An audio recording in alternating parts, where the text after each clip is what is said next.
6.25 전쟁 발발이 이제 70주년이 된 해이죠.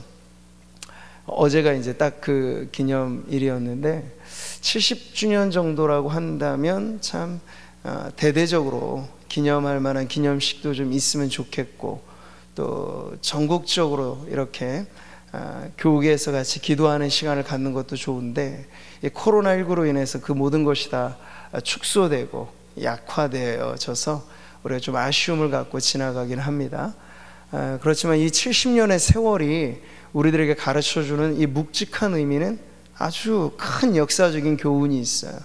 그래서 제가 오늘은 다른 그 금철 때도 우리 자녀들이 함께 하기를 바라지만, 오늘은 또 특별히 우리 자녀들이 더 같이 하기를 원했던 건 바로 이렇게 이 민족의 지나온 날, 그리고 이 민족이 앞으로 나아갈 날, 이 역사적인 이 분기점에서 이 70년의 세월이, 물론 뼈아픈 역사의 기억이죠. 동족 상잔이라고 하는, 서로가 민족끼리 총뿌리를 겨누고 쑥대밭을 만들고 초토화되었던 그 한국 전쟁의 쓰라린 기억으로부터의 이 70년이지만, 바로 이것을 통해서 우리가 어떻게 나라를 사랑하고 민족을 사랑하는 성도요 교회가 되어야 한다 하는 것을 오늘 이 밤 우리가 함께 말씀을 나누고 또 기도하면서 부모 세대, 다음 세대, 우리 모든 세대가 경험하게 되기를 바랍니다. 그러니까 우리 구미 지역 안에만 해도 6.25 참전 용사분들이 한 400여 분 지금도 살아계시다고 하더군요. 근데 대부분 연세가 이제 6.25 때 참전 용사니까 80대 후반부터 90대에 이르는 분들이에요. 그러니까 몸도 건강도 성치 못하고, 그분들 뭐 모임의 자리 이렇게 기념할 만한 때 모이시는 분들 해봤자 뭐 20에서 30명 사위 이렇게 모이신다고 해요. 근데 보니까 해마다 어느 뭐 단체건 이렇게 좀 섬겨 오셨다고 하는데, 올해는요 코로나가 이것마저도 다 단절시켜서 이 참전 용사분들 쓸쓸하게 이 70주년 지나가게 됐다. 제가 어디서 그걸 듣고, 그렇지 않아도 제가 당회에서도 예전에 한번 그 이야기를 꺼냈거든요. 70주년 되는데 우리 교회가 자그마하게나마 참전 용사분들, 뭐 400명을 대상으로 다는 어렵지만 그 모이는 소수분들 식사라도 한번 좀 대접하자 하는 그런 취지에서 이야기를 했는데, 요번에 아무도 섬기는 데가 없다고 하니 우리 보러 섬기라고 하는 기회를 주신 줄 알고 그렇게 이제 섬기려고 하거든요. 복지 섬김 차원에서 이제 섬기는 기회를 가지려고 하는데, 앞으로 저는 그랬으면 좋겠어요. 우리가 뭐 큰 것, 위대한 것, 이런 교회 이름 막 신문에 알리고 그런 것도 뭐 필요하다면 해야겠죠. 그러나 정말 내실 있게 교회가 지역사회를 섬긴다는 건 이런 거예요. 누구도 돌아보고 기억해 주지 않는, 그러나 너무나 소중한 분들에 대한 기억을 우리가 해주면서 그렇게 함께 격려해 주는 거죠. 저 보면 지금 뭐 세된 교회라고 하는, 지금 우리 교계 부총회장으로 섬기는 소왕성 목사님 교회가 하나 잘하는 부분이 그거 있더라고요. 거기는 막대한 재정을 투자해서 해외 참전 용사들을 늘 6.25 시전에 국내로 초청해요, 가족들. 그래서 어마어마하게 성대하게 그분들에게 이 보은을 표시해 주는 거죠. 나라가 사실 해야 할 일인데 나라가 앞장서서 못하니 한 교회가 그것을 책임지고 있는 모습, 아주 매우 사실 귀감이 될 만한 섬기입니다. 우리 뭐 그렇게까지 아직 드넓게 펼치지는 않더라도 적어도 우리 지역 내는 우리가 커버할 수 있잖아요. 이런 일에 사실은 뜻 있는 성도들이 있으면 그런 부분에 좀 섬기라고 쾌척하셔도 돼요. 그래서 6.25 70주년 그 온몸으로 막아선 분들은 아니에요. 근데 그런 분들에 대해서 격려해주고 고맙다고 인사해주고 하는 그런 마음을 우리 교회가 앞장서서 앞으로도 이런 의미 있는 섬김에 귀하게 쓰임받는 우리 구미 상무교회 되기를 바랍니다. 자, 오늘 작년에 이어서 우리가 올데이 구국기도회를 하고 있습니다. 근데 물론 아직 이제 딱 이게 체질화되기까지는 시간이 조금 더 걸리고, 제가 해마다 해를 거듭해 가면서 더 계속 좀 보완을 할 것인데, 아무튼 중요한 취지는요, 이날 하루만큼은 1년 365일 많지 않아요. 우리 하고픈 대로 다 하고 우리 기준대로 많이 사는데, 이날 하루만큼은 우리가 나라와 민족을 위해서 한번 좀 집중해서 기도하자. 우리 사실 금요철에도 그런 의미에서 우리 개인의 기도 제목도 많고 많지만 이날만큼은 나라와 민족을 위해서도 꼭 우리가 기도를 하잖아요. 근데 이렇게 올데이 구국 기도의 날은 온종일 그렇게 한번 하나님 앞에 마음을 모으자 하는 취지에서 올해 두 번째로 이렇게 이어지는데, 하나님께서 저는 이 기도의 날을 기쁘게 받아주시리라 믿습니다. 그래서 여러분 더욱더 의미 있는 믿음, 또 그리고 헌신과 섬김을 가지고 내 문제 가지고 열렬하게 기도하는 만큼 우리의 나라와 민족을 위해서도 기도하는 일에 앞장서는 우리 성도님들 되시기를 축복합니다. 우리가 이 나라가 사실은 이 지구상의 마지막 남은 분단 국가라는 거 다 아시죠? 이게 그래서 온 세계가 사실 한반도의 상황에 예의주시하고 있는 거예요. 지금 이 극동 아시아 지역 안에 이 한반도의 상황이 거대 강대국들의 첨예한 대립과 함께 지금 있다는 것은요, 온 세계 역사 속에서도 지금 우리나라의 상황이 매우 중요하다라고 하는 걸 알려주는 것이죠. 더군다나 지금 우리가 다시 잔잔한 물결 같았던 남북 관계가 다시 이제 막 파장이 일어나고 있어요. 보통 북한의 전략이라고 하는 건 적화죠. 사실은 그걸 포기하고 있지는 않아요.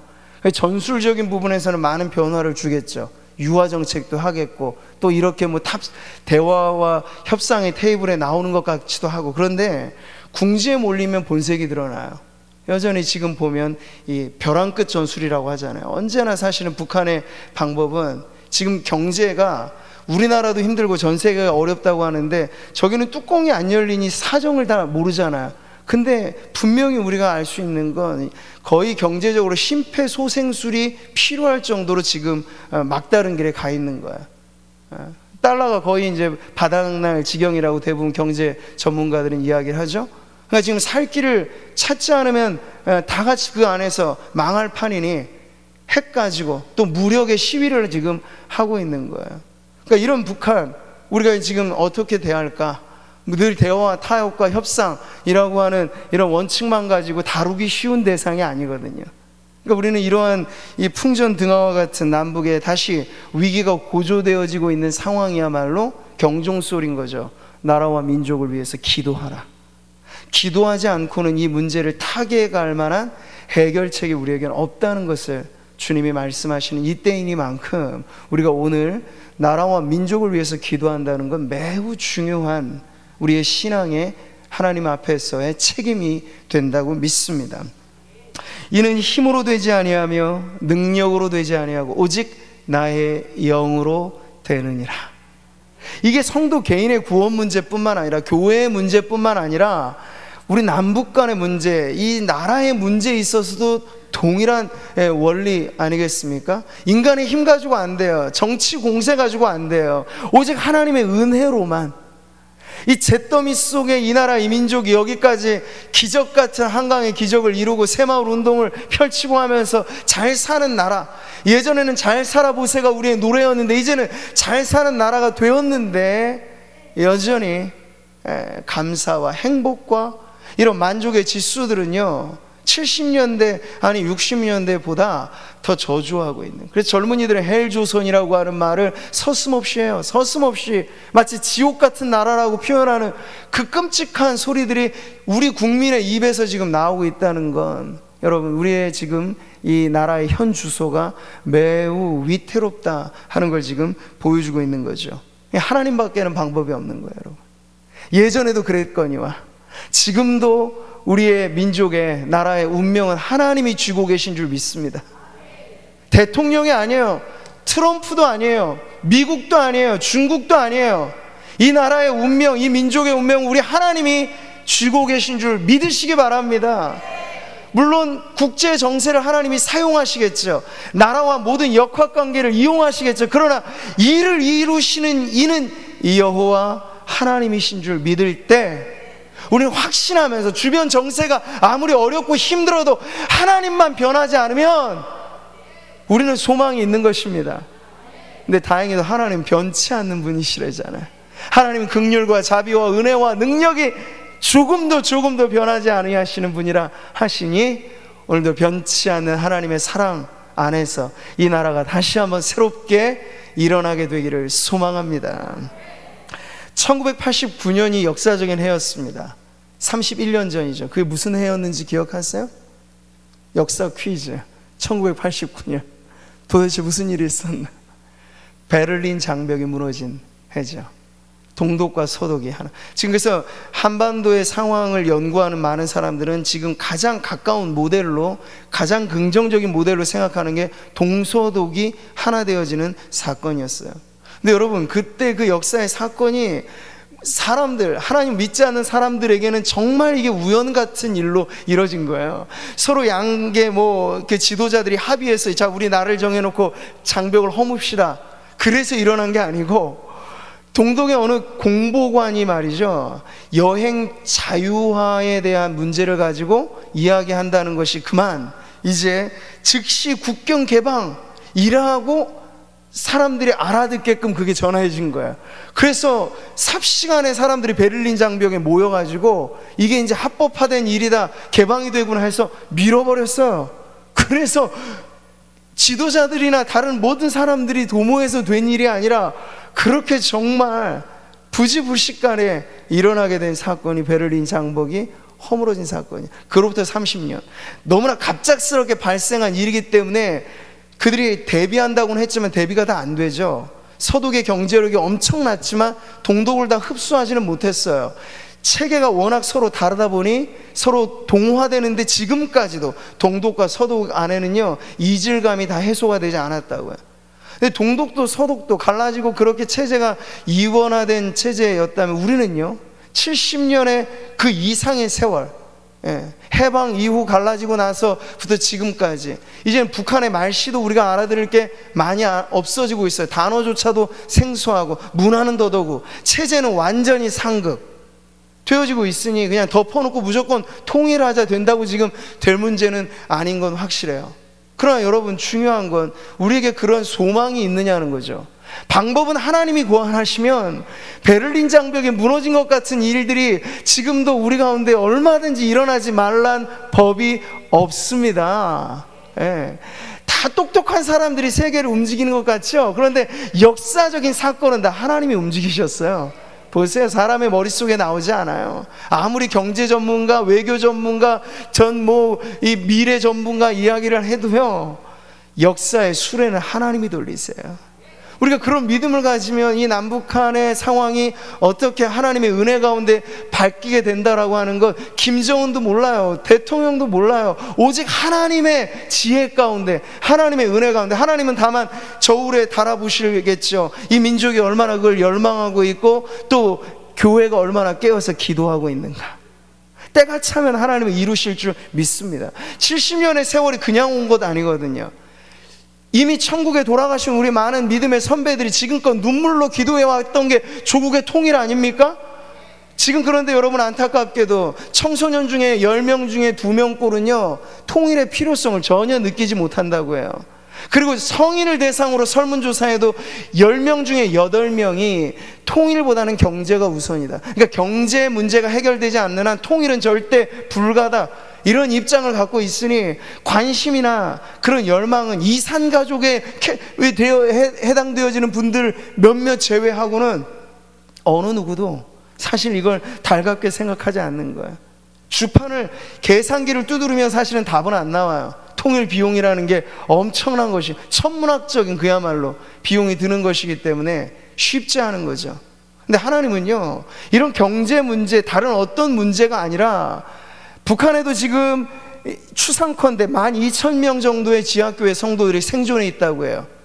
예전에 부흥이 휩쓸었던 그 70년 전, 아니 100년 전의 기준과 비교하면 엄청나게 줄어들었어요. 그만큼 김정은의 그 3대 세습이 이어오는 동안에 잔혹하게 성도들을 핍박하고 죽여왔어요. 근데 그래도 하나님께서 남겨두신 그루터기가 북한 땅에 있다고요. 그들이 기도하는 건 여러분, 우리가 기도하는 것보다 더 목마름, 사무침, 피 맺힌 기도 아니겠습니까? 하나님은 그 기도를 들어주시는 줄 믿습니다. 그냥 출애굽된 게 아니잖아요. 하나님이 애굽의 노예살이하는 백성들이 죽겠다 아우성치며 하나님 찾을 때 하나님이 권념하셨다고 하세요. 기억하셨다고 하세요. 그 백성의 부르짖음에 하나님이 응답하시자 엑소도스가 일어난 거잖아요. 이 민족의 운명도 다른 것에 달려있지 않습니다. 우리가 얼만큼 이전에 믿음의 조상들, 우리 부모들이 뿌려왔던 피눈물의 기도를 이어받아서 지금은 감도 멀어지고 북한 땅은 완전히 그냥 우리하고는 전혀 상관없는 나라이겠거니 생각하고 그렇게만 민족적인 정신은 온데간데 없이 평화로운 조국의 통일에 대한 그런 소망도 우리에겐 점점 더 멀어져 가고 있는 이때 하나님이 우리에게 원하시는 것은 다시 한번 이 지구상에 남아있는 마지막 분단 국가로서의 아픔, 잘려진 이 한반도의 허리, 이것이 다시 회복되어지는 데 있어서 하나님의 때가 찬 경륜이 성도들의 기도의 무르익음과 함께 그날이 이르게 될 줄 믿습니다. 자, 여러분, 오늘 본문 말씀을 통해서 우리가 그렇게 나라와 민족을 위한 중보자, 오늘 모세의 기도가 오늘 말씀에 나와 있잖아요. 그리고 본문의 말씀은요, 이 모세가 생명 걸고 하나님 앞에 기도한 현장을 보여주고 있어요. 왜 그랬냐? 이스라엘 백성이 시내산에 이르러 하나님의 율법을 받기 위해서 대표로 모세가 혼자 올라간 그 40일의 경과된 시간을 못 기다리고 기다림에 지쳐서 해서는 안 될 짓을 해버렸어요. 그게 뭔가요? 우상을 만들어내다가 이게 바로 금송아지가 우리를 애굽에서 구출해낸 신이다 라고 말하는 끔찍한 죄악을 저질렀고, 하나님께서 모세에게 이 이스라엘 백성의 천인공노할 이 죄악으로 인하여 하나님의 진노를 표출하시고 진멸케 되리라 말씀을 하시는 거예요. 그에 대해서 모세가 중보자로서, 중보자가 뭡니까? 하나님과 사람 사이에 선 역할을 하는 거예요. 그러니까 하나님의 마음도 알고 이 땅의 사람들의 어려운 형편도 알아야 이 중보자가 되는 거예요. 양편을 다 알아. 그러니까 오늘날로 말하면 이 중재 역할을 하는 사람이라고 할 수 있겠죠. 그래서 모세가 그 양편에 서서 가만히 내버려두면 이제 멸망밖에는 당할 것이 없는 이스라엘 민족, 그 나라를 위해서 모세 한 사람이 하나님 앞에 나아가 기도함으로, 오늘 말씀을 보니까요, 하나님이 뜻을 돌이키셨다. 멸망당할 운명이었던 이스라엘 민족이 살게 되었다 하는 이야기, 오늘 사건이 바로 본문에 나와 있는 말씀입니다. 우리 7절 말씀을 다시 한번 읽어보겠습니다. 여호와께서 모세에게 이르시되 너는 내려가라. 내가 애굽 땅에서 인도하여 낸 내 백성이 부패하였도다. 여기 보세요. 지금 제가 설명해 드린 대로 우상 숭배의 죄로 인해서 하나님과 멀어져 버린, 삽시간에 벌어진 이 일을 통해서 하나님의 마음이, 지금 하나님의 심기가 매우 불편해지신 것을 보게 되는 거죠. 그게 어떻게 표현되고 있어요? 우리나라 말은 내나 이게 구분이 안 되죠. 어이, 아이, 나, 너, 이걸 내가 하면 이게 쉽게 발음으로는 구분이 잘 안 돼요. Your people이라고 말해요. 영어는 근데 뚜렷하게 차이가 나죠. 하나님의 백성이에요.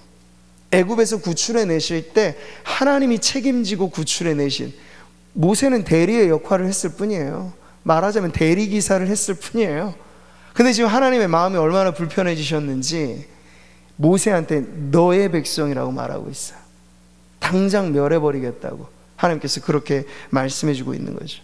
여러분, 지금 죄라고 하는 것이 가벼운 문제가 아니다라고 하는 건 성경은 너무나 곳곳에서 사실은 보여주는데, 과연 우리가 오늘 신앙생활 하면서 집단적으로나 아니면 개인적으로나 교회적으로나 아니면 나라적으로나 우리는 모든 뉴스거리가 사실은 다 성경의 기준으로 보면 죄 소식이거든요.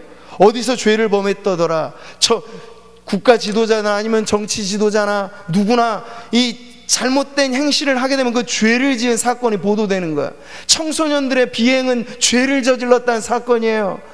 그러니까 제대로 된 뉴스거리 하나 없이 우리는 다 죄가 저질러지는 세상을 보고 있는데, 근데 그 죄가 그냥 우리가 생각하는 것처럼 그냥 좋은 판사 만나면 죄도 죄가 아닌 것 되고, 마치 지위와 권력이 있으면 법 위에까지 서서 주의 이 법의 다스림을 받지 못하는 것 같은 일들을 우리가 보고, 없이 살고 못 살고 하면 법망 아예 밖에 밀려서 관심의 대상조차 되지 못하는 그러한 사회를 보면서 이 법이 제대로 집행되기나 하는 걸까라는 의심이 들 정도의 이 세상입니다만, 여러분, 하늘 법정은 달라요. 하나님은 그냥 허허슬실 자기의 이권, 자기의 혹은 관계 때문에 누군 봐주고 누군 안 봐주고, 그게 아니고 죄라고 하는 건 하나님의 영광을 침해하는 사건이에요. 직결되어지는. 그러니까 죄 중에 가장 무서운 죄가 뭐예요? 하나님 무시하는 죄, 하나님 불신하는 죄. 똑똑한 사람들이라고 자부하는 모든 세상의 무신론자들이 저지르고 있는 가장 심각한 죄가 바로 이 죄라고요. 근데 그 사람들 중에 대부분은 나는 도덕적으로 너무 선해, 나는 마치 바리새인이 세리를 두고 나는 저 세리같이 살지 않았어 라고 말하는 것처럼 가장 큰 죄를 저지르고 있음에도 불구하고 나는 교양 있는 사람이고, 나는 문명인이고, 나는 학식이 있고 이러는 거예요. 하나님 앞에서는 별반 차이 없어요. 하나님을 무시하고 하나님의 영광을 갈취하고, 이런 죄에 대한 하나님 가만히 두시지 않는다는 게 성경의 명명백백한 말씀이에요. 오직 너희 죄악이, 같이 읽어보겠습니다. 너희와 너희 하나님 사이를 갈라놓았고, 너희 죄가 그의 얼굴을 가리어서 너희에게서 듣지 않으시게 함이니라. 그냥 죄가 죄로 끝나지 않는다는 게 나오죠. 죄는 하나님과의 갈라짐입니다.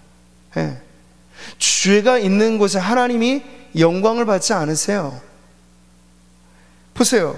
그들이, 내가 지금 이스라엘 민족에 대해 하나님 말씀하시는 거예요. 그들에게 명령한 길을 속히 떠나 자기를 위하여 송아지를 부어 만들고 그것을 예배하며 그것에게 제물을 드리며 말하기를, 이스라엘아, 이는 너희를 애굽 땅에서 인도하여 낸 너희 신이라 하였도다. 아니, 지금 모세는 40주야를 금식하면서 배 쫄쫄 굶어가면서 생존을 하나님 앞에 맡기면서 말씀을 받고 있는 상황이에요. 계명이라고 하는 거 엄숙하게 받는 그 상황. 근데 그 계명이 뭔가요? 제일 중요한 계명이 뭔가요? 너는 나 외에는 다른 신들을 내게 두지 말라. 제1계명. 너를 위하여 새긴 우상을 만들지 말고 위로 하늘에 있는 것이나 땅 아래로 땅에 있는 것이나 땅 아래로 물속에 있는 것에 아무 형상이든지 말되지 말고 그것들을 섬기지 말고 그것들에게 절하지 말라. 1계명, 2계명이 가장 지엄한 하나님의 명령인데 삽시간에 이스라엘 백성이 이걸 와장창 깨버린 거예요. 다른 신에게로, 우상에게로 하나님의 그 존귀한 영광을 그저 금송아지 빚어다가 이 물신주의로 만물의 신을 하나님이라 말하면서 그들이 하나님의 영광을 완전히 짓밟아버리는 죄를 지금 저지르고 있는 거죠. 근데 여러분, 이 일이 일어나게 된 시간이 출애굽 이후에 길어봤자 3개월 정도예요. 대단하죠, 여러분? 그 사이에 3개월 정도면 아무리 기억상실증 환자가 아니라면 잊을 수 없는 거예요. 아니, 30년 전의 기억이면 우리가 조금 잊을만 해요. 그런데 어떻게 애굽에 10가지 재앙이 쏟아부어지고 그래서 구출받은 그들이 어떻게 하나님을 잊을 수 있겠어요? 홍해가 갈라지고 광야길을 지날 때 불기둥 구름기둥으로 인도해 내시고 먹을 것 주시고 여기까지 인도해 주신 하나님을 그들이 결코 잊을 수 없는 것 같은데, 하나님도 말씀하시고 그들도 저지른 죄는 너무나 속히 떠나버렸다는 거예요. 너무나 속히. 그러니까 여러분, 영적인 부패하고 범죄라고, 죄라고 하는 건 한순간이죠. 근데 그 한순간의 죄를 가만히 방치시켜두면 그 죄가 우리의 영혼을 좀먹는 건 또 너무나 짧게 일어나는, 그게 죄의 부패라고 말해요. 전적인 무능력과 전적인 부패를 한데 결합해서 인간의 타락이라고 이야기를 하는 거예요. 순수했던 신앙, 그게 옛날이어야 되는 건 순간의 문제예요, 여러분. 그러니까 우리가 늘 깨어있으라는 게 성경이 우리에게 울리는 경종이 되는 건, 사탄은 여전히 우는 사자처럼 삼킬자를 찾고 유혹하고 속이고 그러면서 순수 신앙을 물들이게 하고 타락시키게 하는 게 사탄이 존재하는 가장 우선된 목적 아닙니까? 성도들의 신앙을 오염시키는 거. 근데 그게 생각보다 빨리 일어날 수 있다는 걸 이스라엘 전 집단이, 모세 빼고는 모세 빼고도 아론이라는 지도자가 있었어요. 근데 그 아론이라고 하는 지도자는 대표적으로 하나님보다도 백성들의 인기와 백성들의 그 분위기에 편승한 지도자의 대표 명사가 된 거죠. 아론은 아무리 존재 가치조차 없이 그 백성이 요구하니까 금나라 뚝딱 하면서 백성들에게 죄를, 방조한 죄를 저지르는 지도자밖에는 안 됐던 거예요. 그러니까 모세 외에 모든 사람들이 지금 이 죄에 가담하고 있는 상황을 하나님께서 그냥 허허실실 그럴 수 있지 뭐, 난 너 이해해, 이렇게 다루시지 않았다는 거. 심리학자가 말하는 것과 성경이 말하는 것 차이는 엄청납니다. 여러분, 이게 단순히 구약시대만의 문제일까요? 아니에요. 이 말씀을 같이 한번 읽어볼까요? 그리스도의 은혜로 너희를 부르신 이를 이같이 속히 떠나 다른 복음을 따르는 것을 내가 이상하게 여기노라.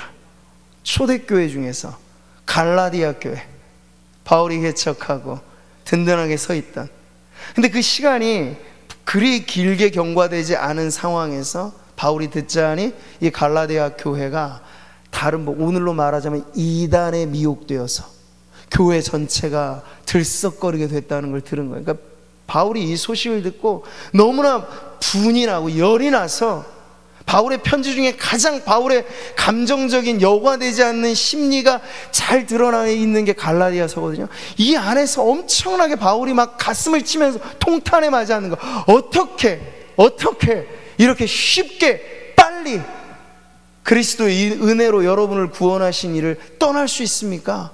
가슴 치면서 이야기하는 거예요.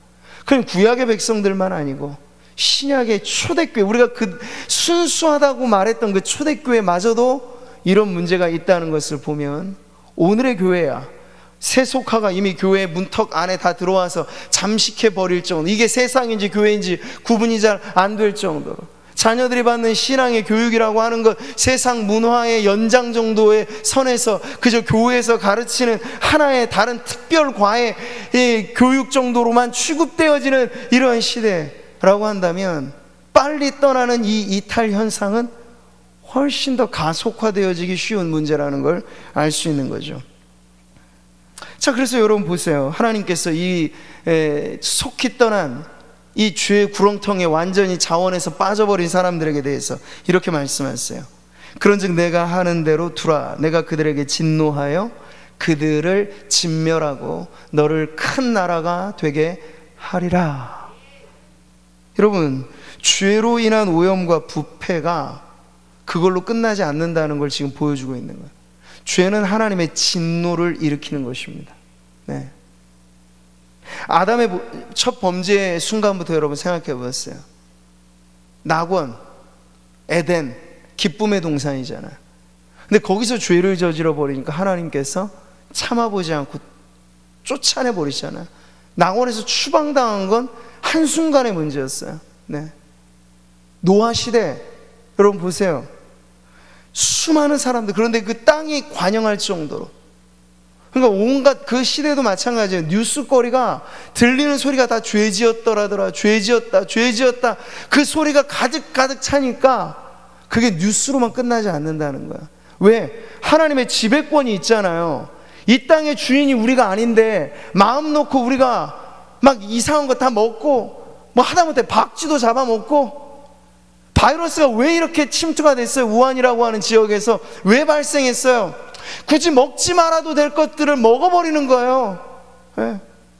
바이러스가 그냥 동물에게만 있으면은 아무런 문제가 안 되는데 인간에게 기생하게 되니까 문제가 생겨버린 거잖아요.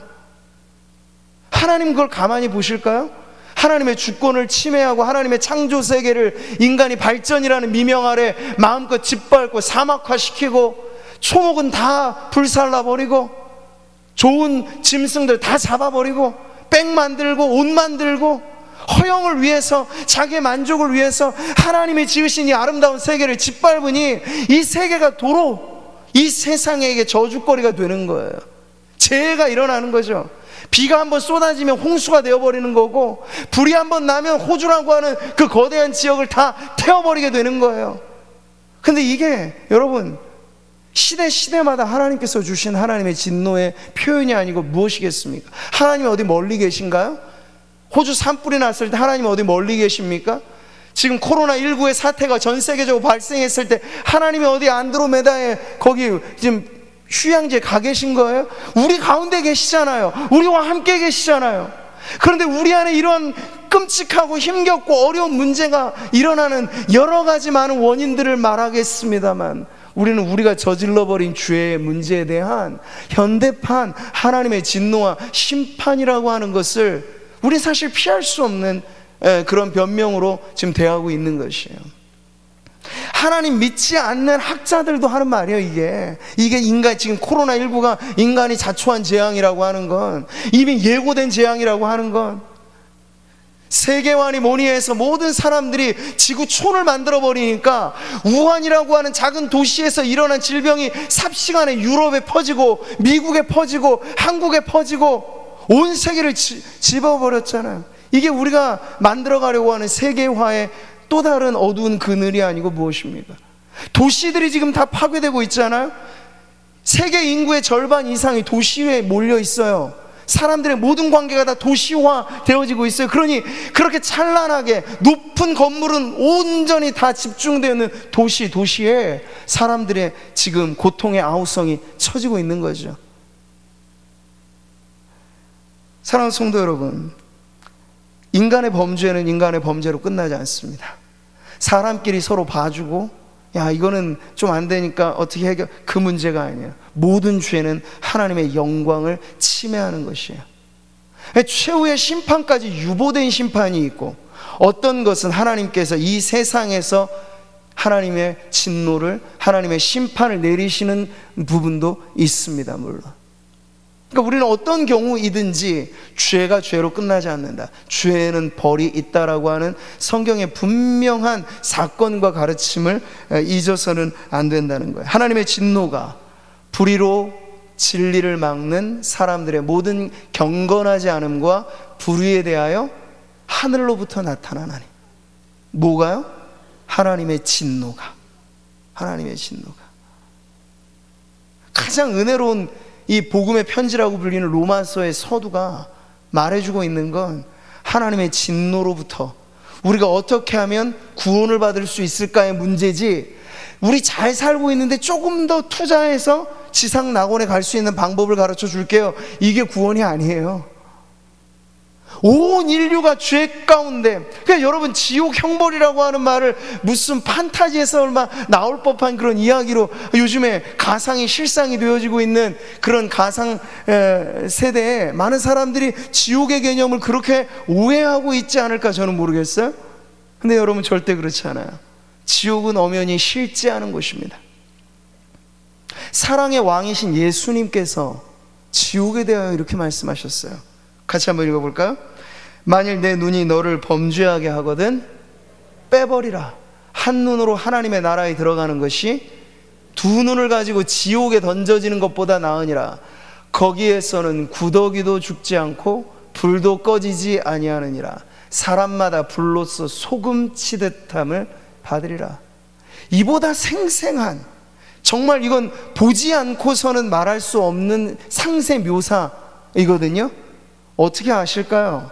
여러분, 하나님의 절대 주권이 이 지옥과 천국을 만드신 거예요. 영원한 하나님의 형벌의 장소. 그러니까 지옥에서도 생은 영원하다는 것이 끔찍한 문제죠. 조금 고통당하다 아예 소멸당. 그래서 신학자들 중에는 복음주의자라고 말을 하면서도 영혼 소멸설을 말하는 사람이 있어요. 그게 뭐냐면, 사랑의 하나님이 어찌 지옥을 만드실 수 있을까? 그냥 어느 정도, 그래서 이 세상에서 예수 믿지 않으면 아예 소멸돼 버리는 것으로 심판을 받는다, 존재 자체가 무로 되어진다, 이렇게 말하는 사람이 있는 거예요. 근데 그런 성경을 다 지원해야 돼요. 구약과 신약에 하나님 모든 진노와 심판을 지원하고, 예수님 말씀에서도 지옥의 형벌 지원하고, 장차 올 모든 심판에 다 지원하고, 그러면 그렇게 이야기하면 되겠죠. 근데 천만의 말씀이에요. 성경이 그거 지원하면 남아있는 게 별로 없어요. 사랑하는 성도 여러분, 판타지가 아니고 실제 상황으로서 하나님의 진노가 분명히 있다는 사실이에요. 범죄한, 하나님의 떠난 범죄한 백성의 영원한 운명, 그것이 결코 낙관적이지 않다는 거야. 살아계신 하나님의 손에 빠져들어가는 것이 무서울진저. 참 요즘 들어서 저도 사실은 해당되겠습니다만, 교회 강단에서 지옥 설교를 많이 들어본 적이 있으신가 모르겠어요. 별로 없어져요. 왜? 사람들이 듣기 거북해하니까. 이유는 다름 아니에요. 성경을 강해하든 어떻게 설교하든 간에 피해갈 수 없는 것이 예수 천당뿐만 아니라 불신 지옥이잖아요. 근데 이 부분에 대해 사람들이 들으면 혐오한다거나, 교회를 좀 이상한 집단으로 오해하지는 않을까. 근데 여러분, 하나님께서 성령으로 역사하셨던 시대만큼 아주 특별했던 메시지가 뭐냐면, 그때만큼은 더 강조되어서 영원한 형벌에 대한, 지옥 형벌에 대한, 무시무시한 하나님의 진노에 대한 설교가 어렵지 않게 들려졌었어요. 그래서 사람들이 하나님을 믿는다는 건 경외하는 믿음이지, 결코 만만하게 대할 대상으로, 나긋나긋하게 대하는 대상으로, 내 모든 필요를 채워주는 대상 정도로, 내 소원을 성취시켜주는 무슨 진이 같은 대상으로 하나님을 대할 수 없다는 거야. 우리의 생사화복, 우리를 죽이기도 하시고 살리시기도 하시고 넘어지기도 하시고 일으키기도 하신 그 모든 것의 주권자가 하나님이라고 하는 가르침이 사실은 성경에 우뚝 서 있는 하나님의 절대 주권의 가르침이거든요. 오늘 이 말씀에서 지금 우리는 이스라엘 민족이 풍전등화의 위기가 어떻게 찾아왔는지를 지금 보는 건데요, 이게 수천 년 전에 그네들의 이야기만이 아니라는 걸 지금 저는 강조하고 싶은 거예요. 나라와 민족을 위해서 기도한다라고 하는 것이 혹여나 성도님들 중에도 우리 지금 뭐 국민 생산으로 생각해보면 선진국의 반열에 이제 거의 다 올라와 있고 뭐 어렵지 않은데, 절대 빈곤에서 허덕이는 사람 없고 복지가 우리나라만 정도만 되면 얼마나 좋아, 의료보험 시스템이 이렇게 잘 돼 있는 나라가 어딨어, 치안과 보안이. 근데 그런 것 중에서 조금 문제될 만한 것들이 있으니까 그 문제만 좀 해결되면 더 좋겠다, 이런 정도로만 나라와 민족의 상태를 본다는 건요, 신앙의 안경을 가지고 이 세상을 바라보지 못한다는 거예요. 불신의 죄가 가장 큰 죄입니다. 정권이 앞장서든 나라의 지도자들은 어떤 유명 인사들이 말하든 요즘에는요, 공공연한 자리에서 무신론이 정설처럼 주장되는 시대가 어디 있습니까? 요즘만큼? 유럽에서는 이미 버스 광고판으로 신은 죽었다, 만들어진 신, 이런 것을 자랑스럽게 떠벌리고 다니는 세상이에요. 지금 첨단화된 이 세상이 하나님의 영광을 이토록 가볍게 여기고 짓밟고 있는 거예요. 그러니까 믿음의 실추 혹은 영적인 타락이 일어나면, 그러니까 우리는 지금 동성애 문제를 심각하게 다루잖아요. 근데 그 육체적인 범죄는 영적인 타락의 결과로 나오는 거예요. 근데 덧뿌리로 거슬러 올라가서 그냥 이런 잔가지 같은, 하나님을 멀리 떠나니까 동성애 죄도 범하고, 하나님 멀리 떠나니까 낙태의 죄도 범하게 되는 건데, 멀리 떠나 있는 그 상태를 해결하지 않고 그 썩어 있는 과일만, 열매만 잘라낸다고 뿌리의 문제가 해결이 안 됐는데 그게 되겠습니까? 또 다른 범죄가 생기는 거예요. 그러면 지금 보세요, 사이버 범죄가 이토록 기상천외하게 나오는 거 보면 이거 예전에는 없던 죄들이잖아요. 요즘 시대를 일컬어서 포노 사이언스, 사피언스라고 말해요. 휴대폰 없이는 살 수 없는 이 포노라고 하는 게 이 스마트폰을 말하는 거야. 사피언스. 그러니까 이 전화기가 완전히 착 달라붙어 있는 신인류를 말해주는 표현이에요. 근데 이 안에서 모든 게 이루어져요. 이 안에서 모든 죄가 발생하고 이 안에서 모든 끔찍한 죄악들이 일어나고 있어요. 저는 오늘 이 0시부터 24시까지 너튜브라고 하는 이 매체가 뭐 접속이 많든 적든 간에 완전히 우리의 올데이 이 구국기도회로 딱 열려져 있는 것만으로도 저는 참 상징적인 의미가 아닌가 싶어요. 대부분 그런 매체에서 여러분 보세요. 잘해야 먹방이고 잘해야 자기 뭐 하는 1인 크리에이터 뭐 이런 얘기하면서, 크리에이티브 뭐 얘기하면서 별의별 짓을 다 해요. 이 안에서 근데 우리가 찬양이 나오고 기도의 제목이 나오고 성도들이 이거 보면서 하는 이 기도의 공간으로, 사이버 공간을 어느 일정 부분 이렇게 갖고 간다라고 하는 것 자체도, 저는 이번에 작년과는 다르게 코로나19 때문에 이 사이버 사역, 온라인 사역을 강화되는 면에서 하나 긍정적으로 우리가 만들어낸 좋은 변화라고 생각을 합니다. 근데 하나님께서 단순히 우리의 현실 세계만 보는 게 아니고 가상 세계도 보신다는 것. 사이버 공간도 하나님이 보고 계시는 그런 공간인데, 그 안에서 저질러지는 죄악들은요, 현실의 공간보다도 더 엄청난 많은 죄악들이 지금 저질러지고 있으니, 이 모든 것이 다 하나님의 진노를 촉발시키는 죄라고 하는 것. 노아 시대의 죄가 컸을까 하면 현대 이 사회의 죄가 클까? 무게로 재자면 저는 결코 오늘날의 이 현대 사회가 노아 시대만큼 가볍지 않다고 생각해요. 다만 우리가 가볍게 여길 뿐이죠. 죄는 죄대로 짓고 양심은 양심대로 타락해서 죄가 죄인지조차 모르고 살아가고 있는 차이가 있을 뿐이에요. 자, 여러분, 이럴 때 하나님께서 제안하신 것이 모세에게는 약간 솔깃하게 다가왔을 수도 있어요. 뭐라고 말씀하셨어요? 너를 큰 나라가 되게 하리라. 이게 무슨 뜻이에요? 다 멸해버리겠다. 근데 내가 모세 너를 통해서 다시 나라를 일으키겠다. 왕조를 세우겠다.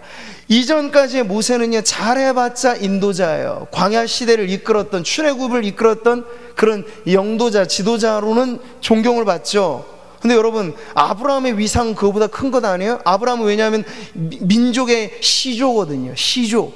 근데 지금 모세에게 하나님이 이 말씀하신 건, 내가 너를 아브라함과 같이 새로운 민족의 시조로 만들어 줄게, 이런 말씀이에요. 그러니 모세가 만약 그가 책임 있는 지도자만 아니었더라면, 백성의 운명이든 어찌됐건 상관없이, 아, 하나님께서 나를 출세시켜 주신다네? 이전보다 더 성공시켜 주신다네? 개인주의에 물들고 개인주의 신앙을 갖고 있었던 사람이 만약 모세였다면 아멘으로 요거 받았을 거예요. 그래요, 하나님, 저도 겪어보니까 이 3개월 동안 이 민족이 너무 목이 뻣뻣한 백성이고 다루기가 힘든 백성인 걸 제가 알았습니다. 하나님, 저도 두 손 두 발 들었으니 다 해결해 주시고 이제 하나님 새롭게 한번 시작하게 해주십시오. 그랬을 텐데, 여러분, 이 말씀까지 듣고 난 모세의 반응이 어때요?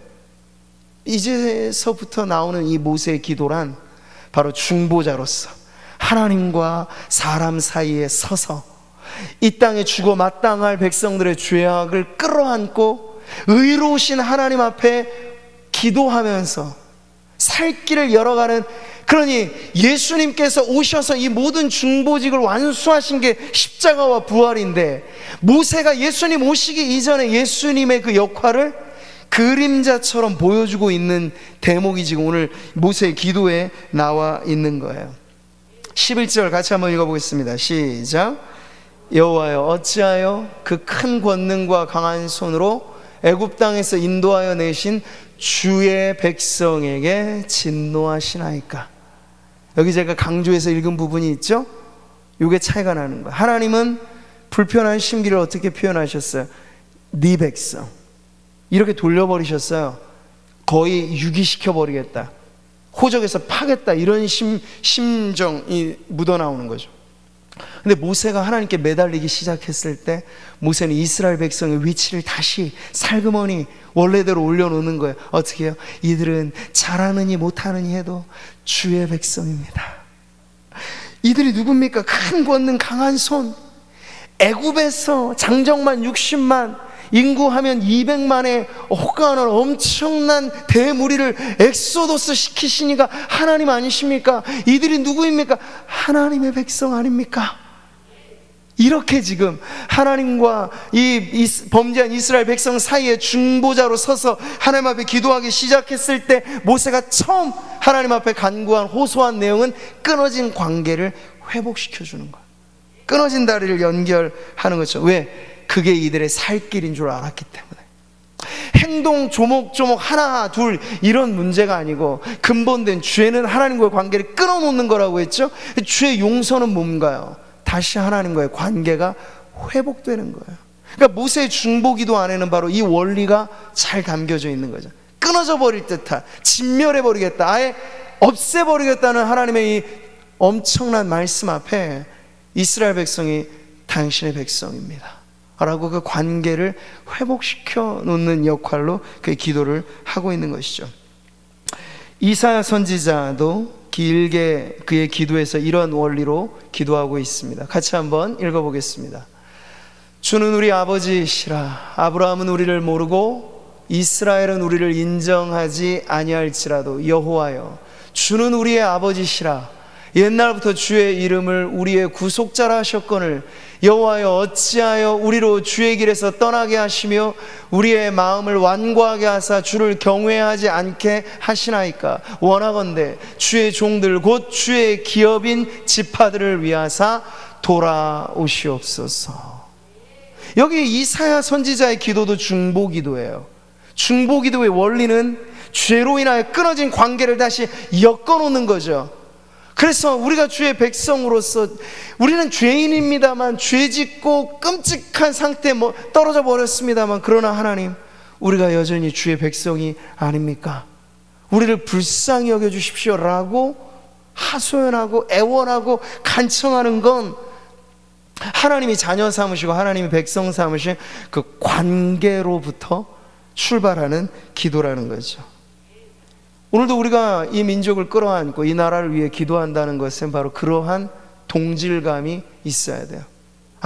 하나님께서 모세에게 내가 너로 큰 나라를 이루겠다, 민족이야 어찌됐건 나만 잘 살면 되지, 이런 마음을 가지고 절대 나라와 민족을 위한 기도를 할 수 없어요. 우리 안에 있어야 될 마음은 동일시해요.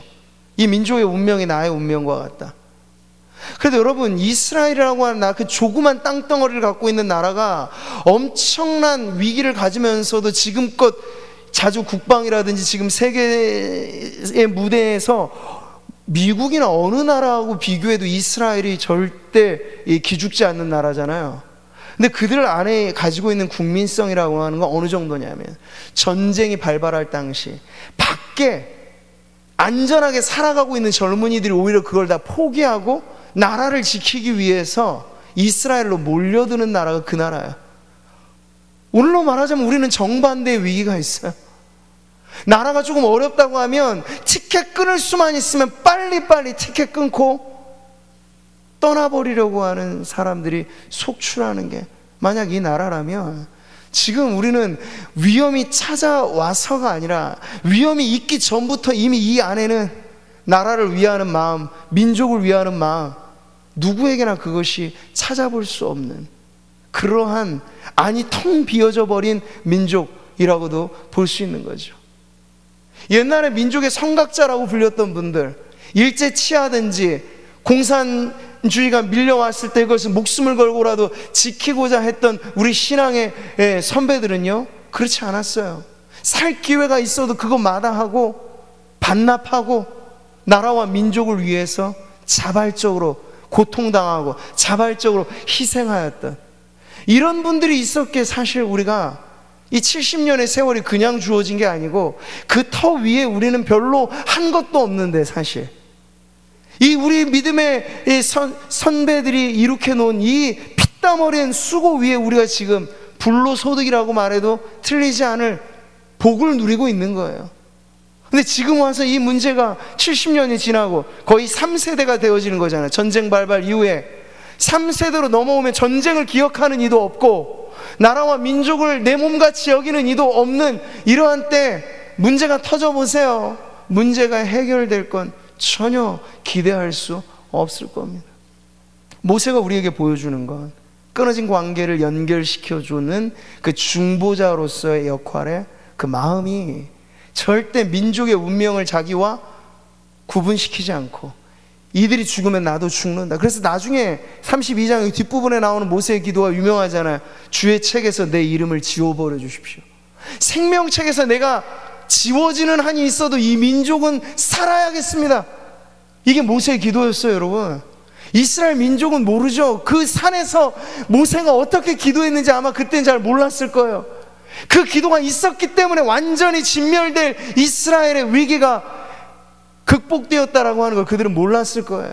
근데 모세가 바로 그 중보자로서, 그리고 훗날 예수님이 하나님의 진노를 한 몸에 받으시면서 우리의 모든 죄를 끌어안고 우리 대신 내가 죽겠습니다 하는 주님의 그 중보자로서의 희생과 섬김으로 인하여 오늘 우리가 살게 되었다는 것을 기억할 때, 나라와 민족의 운명도 이 중보적인 이 기도의 중요함은 동일한 원리에 놓여 있다는 것을 알 수 있는 거죠. 여러분, 모세가 기도하는 것은 바로 이런 것들이에요. 끊어진 관계를 다시 엮어놓고, 또 하나, 내 이름을 위하여 내가 노하기를 더디할 것이며 내 영광을 위하여 내가 참고 너를 멸절하지 아니하리라. 이 말씀처럼 모세가 붙잡았던 건 뭡니까? 이스라엘 백성이 진멸당하면 그 하나님의 영광을 온 천하의 애굽 땅에 하나님이 구출해내실 민족이 이 산에서 모두가 직결 사용되었다라고 하면 하나님의 영광이 침해당할 것입니다. 그러니 하나님을 위하여, 하나님의 이름을 위하여 우리를 살려주십시오. 모세가 효과적인 중보기도를 하였던 것이죠. 바로 하나님의 영광을 위하여 우리를 용서해 주십시오, 우리의 죄를 사하여 주십시오, 이렇게 기도한 것이에요. 그리고 그는 하나님의 약속을 하나님 앞에 상기시켜 드리는 기도를 합니다. 주의 종 아브라함과 이삭과 이스라엘을 기억하소서. 이들이 여러분 지금 그 당시로 말하자면 430년 애굽살이, 400년의 종살이, 그 이후로 거슬러 올라가면 요셉, 야곱, 이삭, 아브라함 4대가 거슬러 올라가는 거니까 엄청난 시간의 차이가 있어요 지금.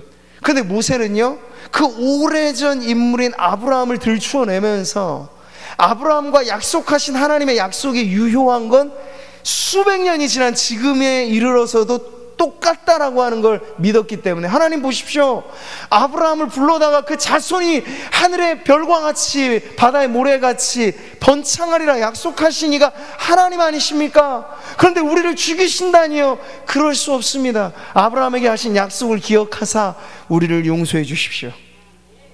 약속의 말씀을 의지해서 하나님 앞에 이 백성을 위해서 기도하는 것. 여러분, 이 세 가지, 오늘 우리가 나라와 민족을 위한 중보기도를 한다라고 하는 건 바로 이 원리예요. 하나님과 끊어진 관계가 회복되어야 우리가 산다는 것. 그리고 우리의 잘잘못의 문제가 아니에요. 우리가 아무리 도덕적으로 선해봤자 하나님 안 믿으면 그건 가장 큰 죄를 짓는 거라고 말씀드렸죠. 도덕적으로 선해지는 나라가 우리에게 이상국가가 아니고 예수 믿어 구원받는 하나님의 백성들이 이 가운데 더 많아지는 것이 우리의 소원이 되어야 할 줄 믿습니다. 바로 그거예요. 하나님의 백성으로서 끊어진 관계가 회복되고 하나님의 영광을 위한 열심으로 이 민족을 다시 살려주십시오. 우리가 세계사 위에 그래도 우뚝 서 있는 이면에는요, 다른 사람들 다 알고 있는 건 한국의 경제가 그냥 한국 경제로 발전한 게 아니에요. 선교사들을 통해서 복음이 전래되고, 전쟁 이후에도 마찬가지죠. 외부의 많은 도움, 그 도움 중에는 선교적인 도움이 얼마나 많았는지 몰라요. 그래서 교회가 그 위기에 처한 나라와 민족을 위해서 산동네 달동네 같은 데도 주일학교를 열고, 폐허가 된 곳에서 교육을 다시 일으켜 세우고, 모든 것에 교회가 앞장서서 이 나라의 폐허 잿더미를 일으켜 세워나가는데 교회가 앞장섰다고요. 교회가 부흥하고 성장하면서 이 나라의 경제와 이 나라의 모든 것들이 함께 비례해서 올라가게 되었다는 건, 그건 의심 없이 받아들일 수 있는 지표이죠. 근데 여러분, 지금 이러한 부분들을 가지고 우리가 하나님 앞에 오늘의 이 실추된 이 나라의 문제들, 떨어질 대로 떨어져 버린 이 모든 암담한 상황에 대해서 우리 하나님의 영광을 위하여 우리를 살려주십시오 라는 그 모세의 기도가 오늘 우리의 기도가 되어야 할 줄 믿습니다. 오늘 말씀의 결론은 하나님께서 이 모세의 기도를 들으사 어떻게 응답하셨는지 14절에 나오죠. 여호와께서 뜻을 돌이키사, 같이 읽습니다. 말씀하신 화를 그 백성에게 내리지 아니하시리라. 결론은 아주 선명하고 단순하죠. 근데 그 이전에 모세의 끈질긴 기도가 있었어요. 그러니까 하나님이 진노를 내리시리라 결정하신 것도 하나님의 뜻이고 돌이키시는 것도 하나님의 결정이에요. 근데 여러분, 하나님께서 그것을 그냥 하나님 혼자 하신 것이 아니라 중보자로 세우신 모세를 통해서 이 과정을 우리들에게 보여주고 계시다는 건, 하나님께서 이스라엘 민족만이 아니라 오고 오는 많은 민족, 많은 나라 가운데서 예수 믿는 하나님의 백성이 모세와 같이, 예수님의 십자가와 같이 이 민족의 죄악을 끌어안고 하나님 앞에 나아가 기도할 때, 하나님께서는 우리가 풍전등화와 같은 절체절명의 위기가 우리 앞에 놓여 있을지라도 하나님이 뜻을 돌이키시면 우리가 다시 살게 될 줄 믿습니다. 오늘 우리가 그 믿음을 가지고 여러 많은 어려운 문제들이 그저 문제로만 대하여지는 것이 아니라, 하나님 보시옵소서, 우리 믿음의 조상들의 기도로부터 오늘 우리에게 이어지는 이 기도, 핍박 속에도 신앙을 지키고 있는 저 북녘땅 지하교회 성도들의 기도까지도 주님 들어주셔서 이 민족이 다시 한번 살 길을 열어주십시오. 이러한 심정으로 하나님 앞에 나아가 기도하는 이 밤 되기를 바랍니다. 중보자에게 필요한 건 이 마음이에요. 이 마음. 하나님 우리를 불쌍히 여겨주시고, 하나님 우리를 살려주시되, 하나님의 영광을 위하여 하나님의 신실하신 약속을 근거로 우리를 살려주시옵소서.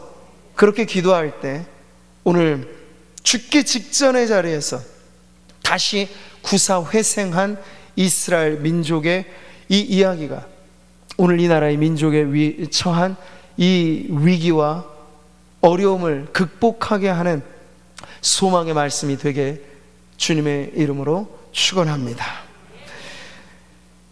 여러분, 70년 전 대구 경남 지역 일부를 제외하고 모든 순간이 몇 개월 채 되지 않아서 공산당이 밀고 내려왔죠.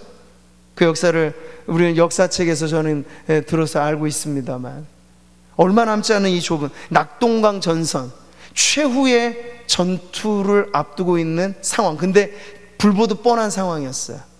근데 여러분, 그때 당시 양성봉 이 지사라는 이 경상남도 지사가 당시 초량교회 시무장로였거든요.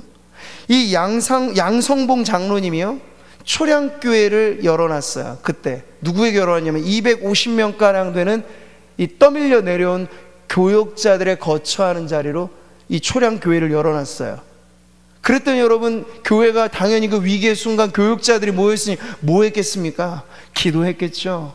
그냥 기도한 게 아니라 2주간의 특별 집회를 열었어요. 그래서 그 당시에 박형용 박사, 박윤선 목사님, 양대 산맥이라고 불리는 이 거목들을 불러다가 목회자들에게 이 말씀의 은혜를 한 주간 쏟아붓고, 근데 그랬더니 여러분, 회개가 터져 나온 거야. 목회자들이 하나님 앞에 이실직고하며 회개가 마치 100년 전 이 평양 땅에서 일어났던 평양 대부흥 사건처럼 회개 역사가 터져 나오니까 개인의 죄뿐만 아니라 교회의 죄, 민족의 죄, 신사 참배했던 죄, 이 모든 죄를 다 하나님 앞에 회개하는 역사가 일어났어요. 눈물 콧물 바다를 흐르면서 그 집회가 끝나고 정확히 3일 뒤에 그 누구도 예상하지 못한 메가더 장군의 인천 상륙작전이, 허를 찌르는 작전, 세계 전쟁사에 있어서 기념비적인 그 인천 상륙작전이 그 기도회가 끝나고 3일 후에 일어나서 낙동강 전선을 기준으로 다시 북으로 올라가서 서울을 수복하고 회복되어지는 그런 역사의 이야기를 세상 사람들은 귀담아 듣지 않겠죠. 그러나 우리는 꼭 알아야 돼요. 여러분, 그때 그 순간 하나님의 백성들, 하나님의 종들, 거기 모였던 목회자들, 장로들, 그들이 눈물로 쏟아부어 주님 앞에 기도하였을 때 하나님이 그 기도를 마치 죽을 운명에 처한 이스라엘 민족을 살려달라 애원했던 모세의 기도처럼 들어주셔서 이 민족이 순식간에 공산화되고 완전히 짓밟힐 수 있는 그 위기 가운데 다시 살려주시는 역사가 우리가 70년 전에 기억해야 할 유교의 바로 그 귀한 교훈입니다. 참전 용사분들도 우리가 기념합니다만, 이렇게 나라와 민족이 위기에 처해 있을 때 자신의 모든 것을 걸고 하나님 앞에 기도했던 백성들이 있었기에 하나님께서 이 민족을 그 위기에서 건져 주셨던 것을 잊지 마십시오. 오늘 위기입니까? 위기면 여러분 기도하면 될 것이에요. 우리가 기도할 수만 있다면, 기도하는 백성들이 무릎 꿇고 세상을 향하여 엎드리는 것이 아니라 하나님 앞에 엎드릴 수만 있다면, 이 나라는 주님이 다시 살게 하시고 전 세계 위에 하나님이 다스리셔서 회복시키시는 나라와 민족으로 우뚝 세워주실 줄 믿습니다.